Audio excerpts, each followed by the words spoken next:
真后悔，真阳人民真火，今天真你了。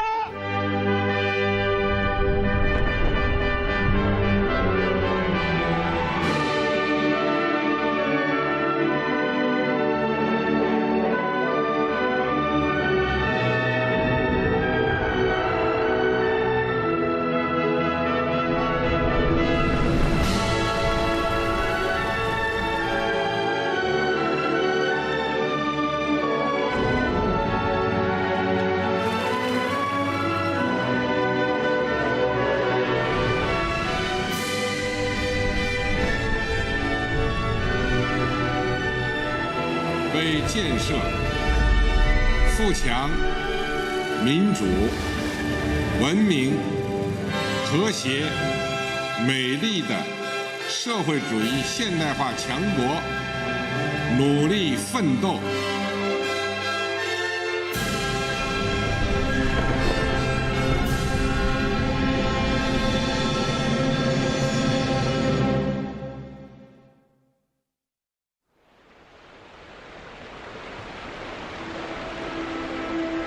On May the 31st, 1956, Mao Zedong visited Wuhan. There he received a report on progress in the construction of the Yangtze River Bridge, the first road and rail bridge to be built over the Yangtze since 1949. The weather was pleasant and the Chinese leader was in a good mood. He said he'd like to take a dip, and so, for the first time, Chairman Mao swam across the Yangtze.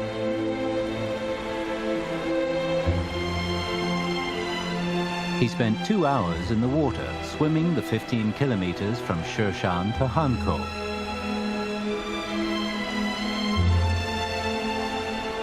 His route took him beneath the still unfinished Yangtze River Bridge. Several days later, he wrote the poem, Swimming.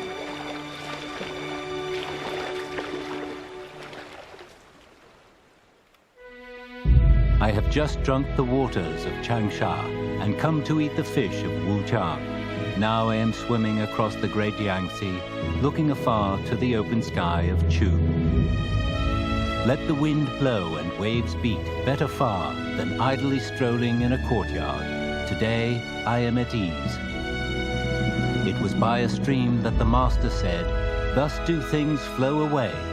Sails move with the wind. Tortoise and snake are still. Great plans are afoot.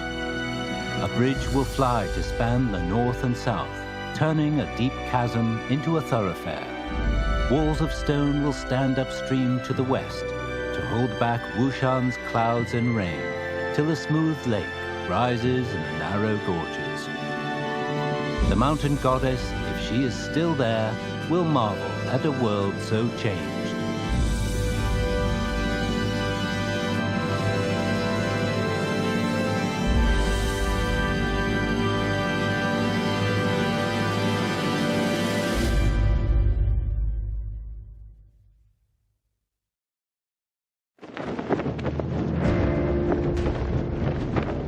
For many generations, the people of China had dreamt of developing the economy to the extent that they would create a modern country that was flourishing, prosperous, and strong. But they had always come up against internal barriers, the lack of material wealth, and the backwardness of science and culture. And externally, they faced imperialist embargoes. This film was shot in Yumen in Gansu province, soon after 1949. It shows how oil was being extracted at the time. Despite the best efforts of the country's oil workers, the country only produced 120,000 tons of oil a year. Mao Zedong lamented, "What can we produce at this time? We make tables and chairs, tea bowls and pots.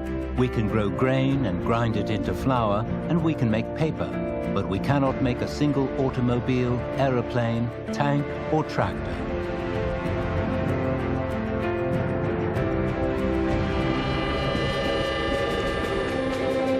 The Chinese people, who had been held back for so long, were ready for any challenge.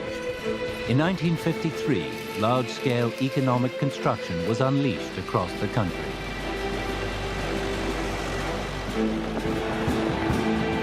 The aspiration was to build China's own independent industrial system. In 1953, the first 5-year plan called for the entire nation to unite and actively participate in the industrialization struggle. The first 5-year plan aimed to complete 156 programs designed for China by the Soviet Union. The focus was on key sectors such as heavy industry, energy, raw materials, and machinery production.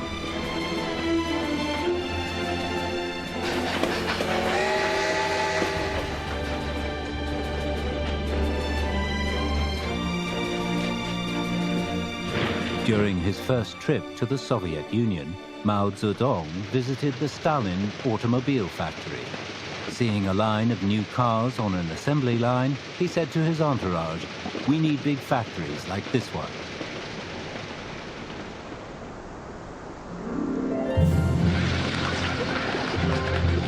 On July the 15th, 1953, the foundation stone was laid for the People's Republic's first vehicle works, Changchun First Automobile Works. It had been suggested that the new factory should be called the Mao Zedong Automobile Factory, in the same way that the Soviets had named their own plant after their leader. Another suggestion was New China Automobile Factory. But since there would soon be a second and a third factory, Mao insisted on the name First Automobile Works.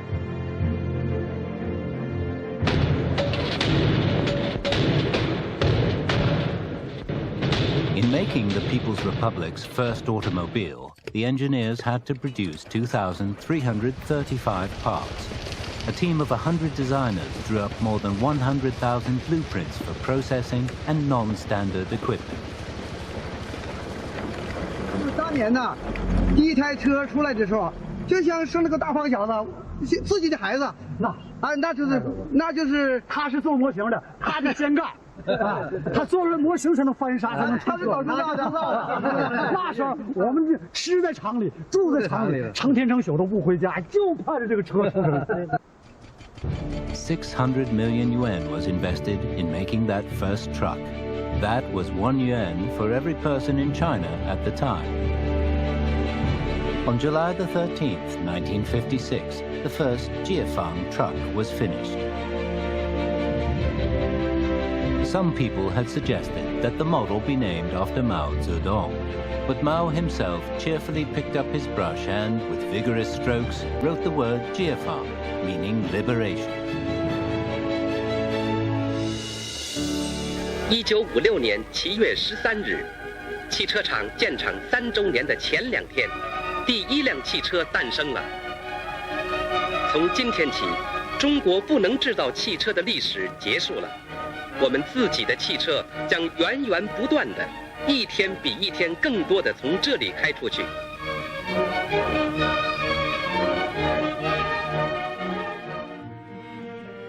The first batch of Jiefang trucks spent a week being test-driven around the factory compound. Then they headed out. Ma Guofan, who drove the first of the trucks on the road, could barely conceal his excitement. The look of joy on his face is described in the song, The Old Driver.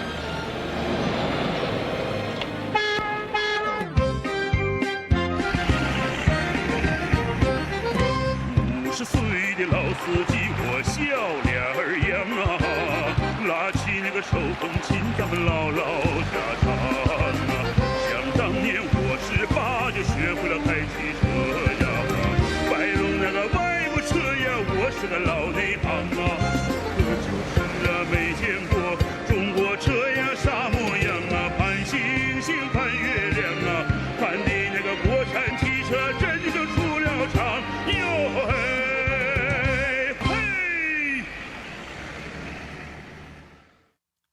First Automobile Works also produced China's first sedan car, the Dongfeng. Early in the morning of May the 21st, 1957, a red Dongfeng sedan was driven into the government compound at Zhongnanhai in Beijing. It circled the lawn twice before coming to a halt.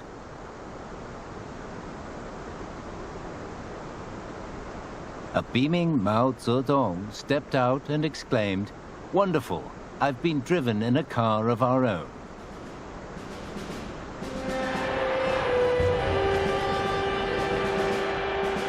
The burning passion of that era was reflected in the glowing steel furnaces and ruddy faces of the workers. Across the country, millions of ordinary people were striving day and night to support the industrialization of the new People's Republic.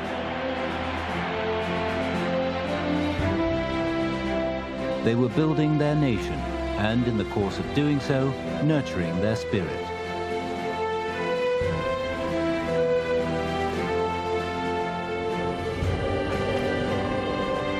Among the mountains, on the plains, and in the deserts, driven by the burning passion of the times, a new project was begun or completed every day.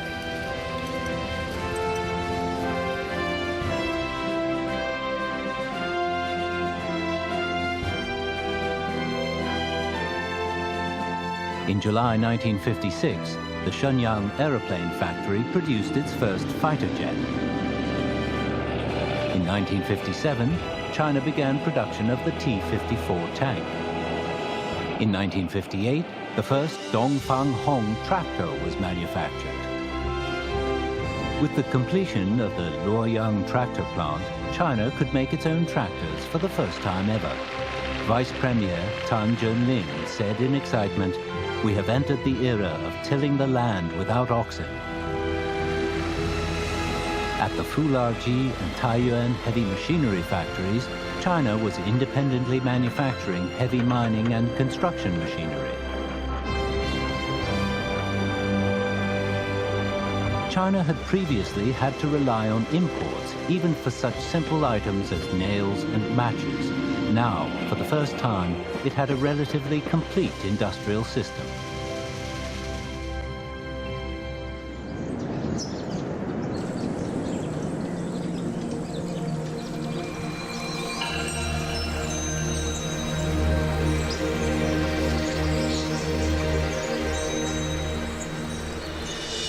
The grand plan for building the new People's Republic extended beyond basic industry. It reached deep into the country's mountains and plains.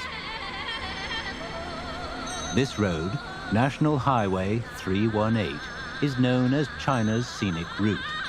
Along it, the scenery changes from plains to mountains, grasslands to glaciers.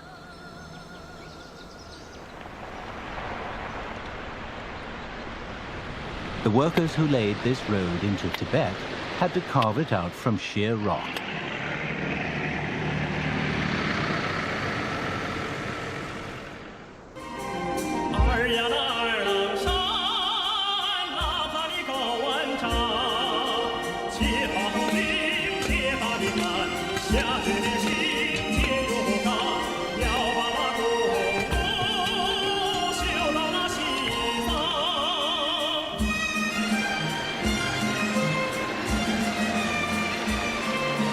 The words of the song, Ode to Mount Erlang, once echoed through these valleys.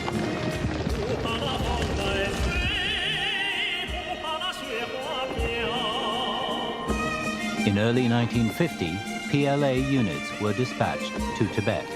The order from Mao Zedong was to build a road in the course of their advance. 110,000 PLA soldiers, engineers, and local people worked side by side carving out the new road. Their only tools were sledgehammers, chisels, shovels, and pickaxes. Their only safety equipment was a rope around the waist. With their lives hanging by a thread, they slowly pushed on towards Lhasa. 你不要说人，那猴子要在这上头跑，也不容易。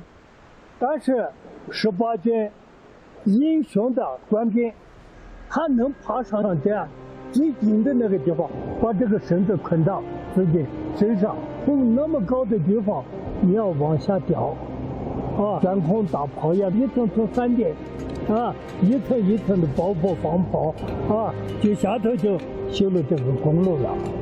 这些英雄战士不怕苦，不怕死，舍了自己的命也要把这个公路修到拉萨。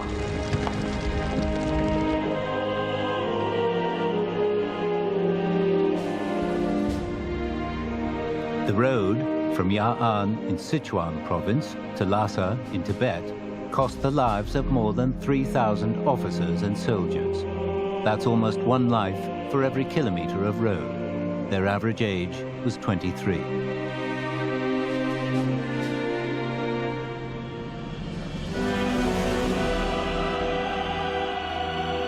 Having twice made the arduous journey to Lhasa on horseback, General Mu Shengzhong was keen for another road to be laid to Tibet.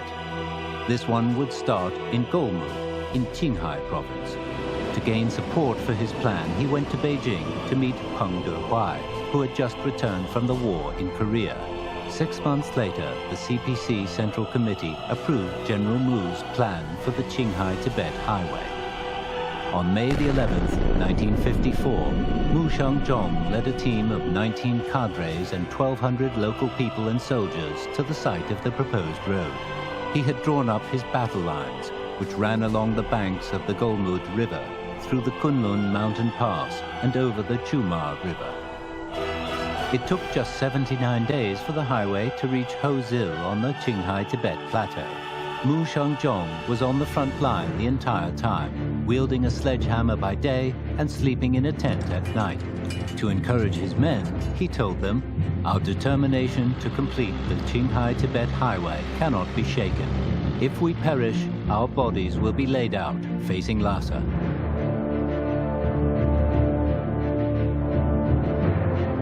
Seven months and 4 days after the work began, and after 25 snow-covered mountains had been conquered, trucks could finally drive from Golmud to the Batala Palace in Lhasa.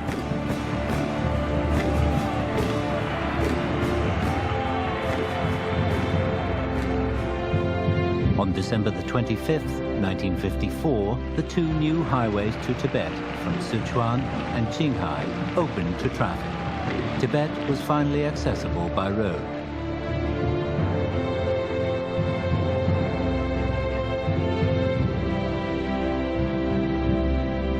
By late 1957, almost all of China's counties and towns could be accessed by vehicles. The country now had over 250,000 kilometers of highways. It also had nearly 30,000 kilometers of railways, serving every region with the exception of Tibet. Civil airports had been built in cities including Beijing, Shanghai, Guangzhou, and Chengdu. They served connections to Southeast Asia, Europe, and Africa.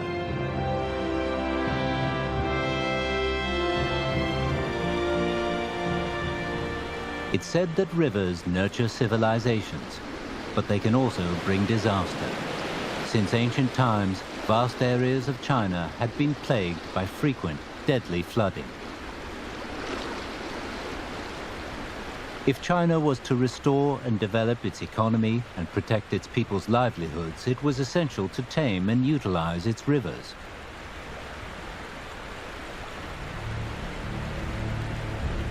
In the summer of 1950, the Huaihe River burst its banks. Mao Zedong wept when he read the report detailing the scale of the destruction. Almost 3 million hectares of farmland had been affected. The report recorded how victims who had escaped the raging waters by climbing trees either fell to their death or were killed by venomous snakes. Chairman Mao issued immediate orders for the Ministry of Water Resources to draft a plan for diverting the Huaihe. This plan must be completed by August, he stated, and be set in motion in early autumn once the Government Administration Council has approved it. In conclusion, he said, "How can we call ourselves a communist party if we cannot even protect the people?"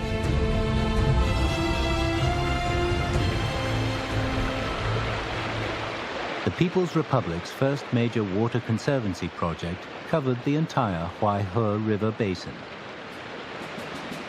More than 20 million people were directly involved in the work, and the investment totaled around 700 million yuan. It was said at the time, fathers and sons rushed to the front, brothers cheerfully signed up, the women showed no frailty, and spouses joined the fray together. It was during this period that New China built its first dam on the Afoot Reservoir. No one in the country had any experience of building a reinforced concrete dam. A team of experts and technicians, including Mao Yishang, Qian Lingxi, and Huang Wenxi, helped develop the technology. The workers, by toiling during the day and studying during the night, developed more than 4,000 technical innovations. The dam was finished in November 1954. Experts have suggested that since its completion, this and other dams on the Afoot Reservoir system have prevented more than 230 major floods. Other key projects served to further limit the flooding that had regularly devastated parts of China.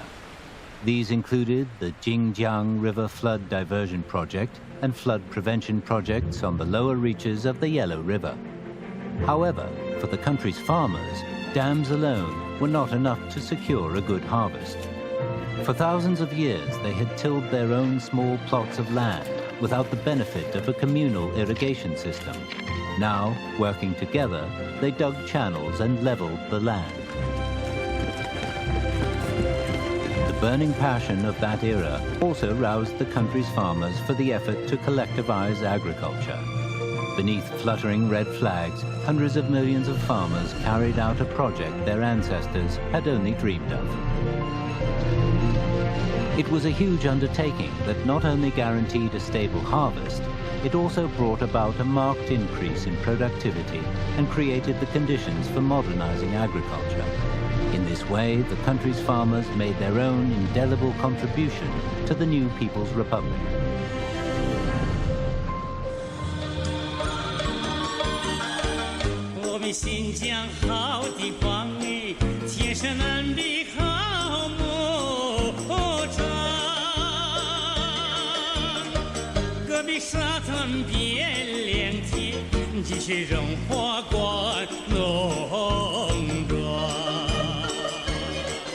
South of the Tian Shan Mountains in Xinjiang, in the city of Kola, stands a monument to the 18th Regiment Canal.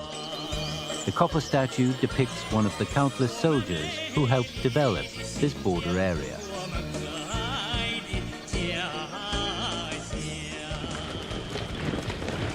On September the 25th, 1949, under the command of General Wang Zhen, the First Corps of the PLA liberated Xinjiang.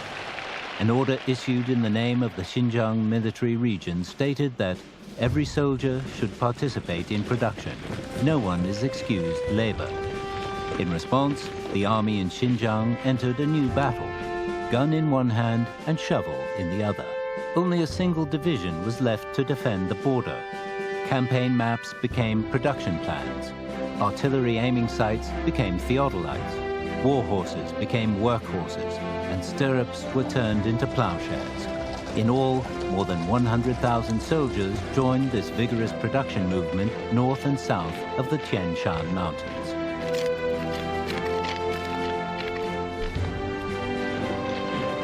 In October 1954, the central government established the PLA Xinjiang Production and Construction Corps. In vast numbers, outstanding young people, demobilized soldiers, intellectuals and scientists from all over China joined the Corps. Determined to help develop Xinjiang, they braved the adverse weather conditions. They would go on to make a lasting contribution not only to the region's development, but also to its unity and social stability, and to the nation's defense.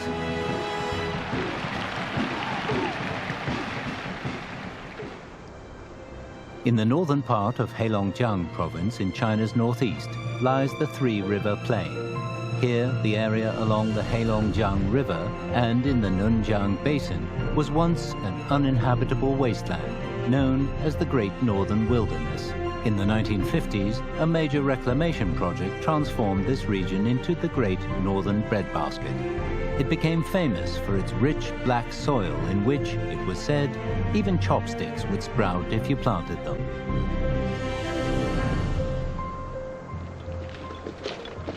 In September 1950, a congress of hero soldiers and model workers was held in Beijing.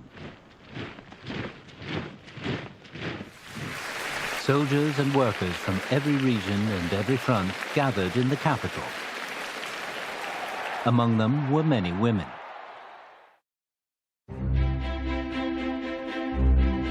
Liang Jun was China's first female tractor driver. After her picture appeared in a newspaper, she became a role model for young women of the 50s. Her image is featured on the 1 yuan note issued in 1960.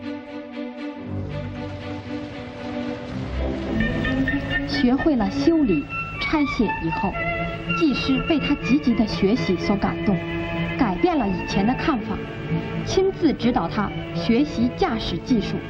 他现在可以离开技师，练习着开了。我开上拖拉机的时候啊，我心情是比较激动的。我想这回我终于实现了目的了，我终于像苏联妇女那样，在我开着拖拉机将来驰骋在祖国大地上，我是最光荣的人，我是最愉快的人。虽然苦，但是感觉到非常舒服，从心里往外呀感谢共产党，所以那时候开荒种地呀，有使不完的劲儿。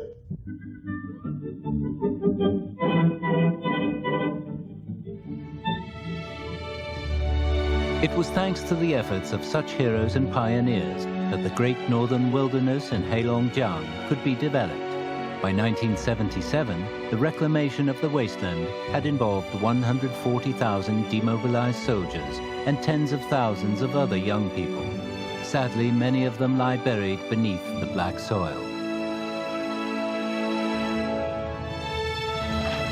These brave people bequeathed a great gift to the succeeding generations, the Great Northern Wilderness spirit of enduring an arduous struggle, bravely opening up new land, working for the general good, and selfless sacrifice.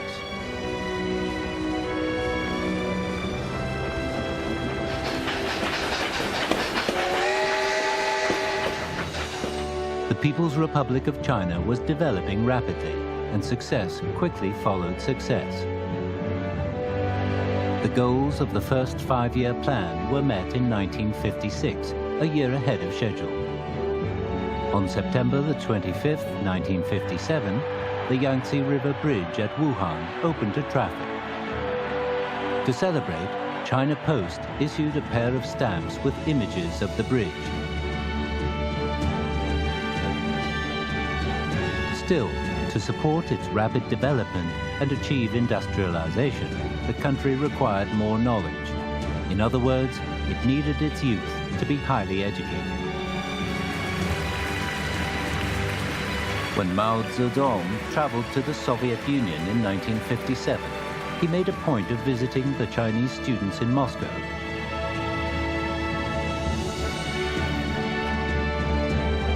He told them, "The world belongs to you. It belongs to all of us, but ultimately it belongs to you.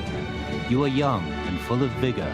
In this thriving age, it would seem that you are the morning sun at 8 or 9 a.m. Our hopes rest on you."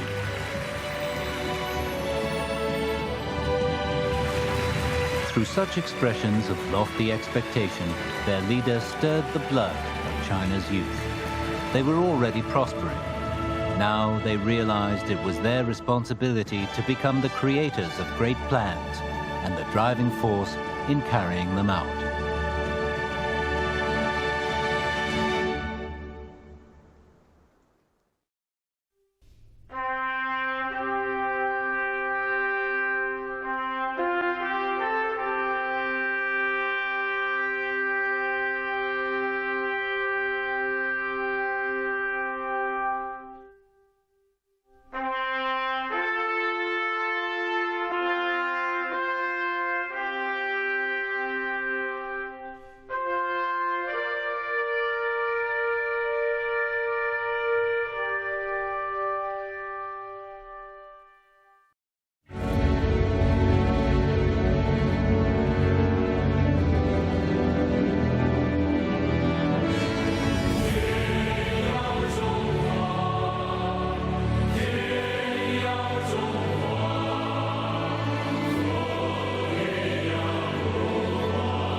的怀里，我的血脉流淌着你的神奇和美丽，那仁慈的情谊，那